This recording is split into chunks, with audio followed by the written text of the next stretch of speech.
So the mindset is very important, of course. So let's kind of move over to a little bit more of the breakdown of what you'll call the perfect cold call, right?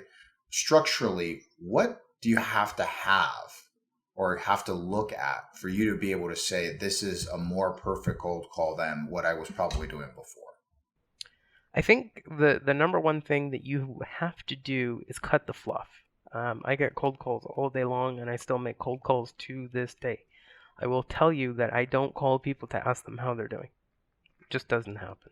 Okay.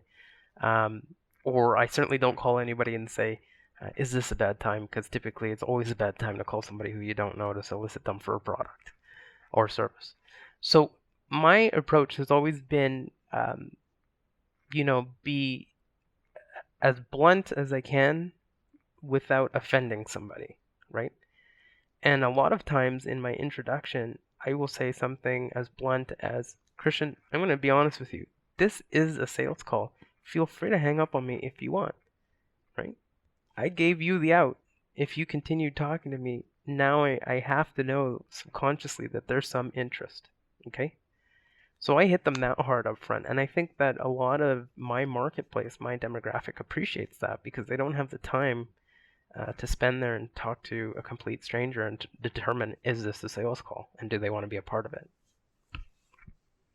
I think that's really important to be able to distinguish the idea that one, acknowledging that you're an interruption to their day. And I think anybody who believes that you're not an interruption, I think you've already probably started in some way. No matter how much value you give somebody, no matter how important you feel you are, the things that you have to say are, it's still very coming from you, right? You're thinking from your perspective is that I have something important. And no matter how you look at it, you have to strip it down to its simplest form, which is the moment I made that call to you, I've interrupted whatever you were doing, whether you're waiting for somebody else's call, you were busy doing something else. And so in that moment, being honest about what it is that you're doing is what you're saying is step one, right? You're just being blunt and honest. You're letting them know that you're interrupting their day. But then at the same time, you're not only doing that, but you're telling them exactly what the purpose of the call is in the simplest of forms, right?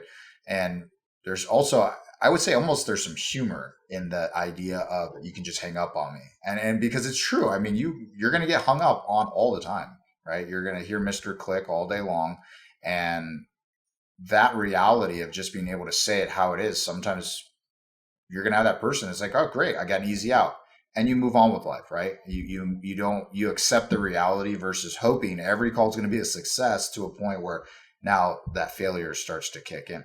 Is there anything when it comes to what you say, right? When a company goes in and you're talking about, hey, here is now I get that moment where I get to say something.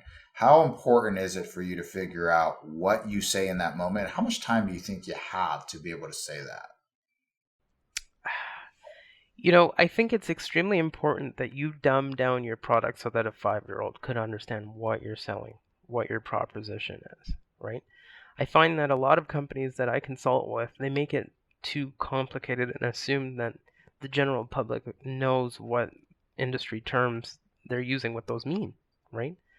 And so I think it's extremely, um, you know, I would say to you the most important thing is that you be able to deliver the value right up front. So IT is one of the industries that I've told to and I've done speeches to many a times, many a times. How many times will somebody call somebody and say, "Hey, we're an MSP, we do IT support," and can be as vague as that and it not make sense to anybody, right? Instead of coming from the other avenue and saying, "Listen, we protect your computer from hackers that might get access to vulnerable information that you don't want on the World Wide Web. Can we talk?" There's a difference there, right? A lot of times people don't make that differentiation and they're too quick to give up on that call, right? Because they haven't perfected dumbing it down. That's the first thing, okay? The second thing is I think that you might have 7 to 10 seconds to deliver that message before somebody Mhm. decides this just isn't for me, right? If you can't deliver that message in 7 to 10 seconds, I think that before you get on the phone, you need to boil it down to something that's going to make sense to somebody who doesn't know who you are.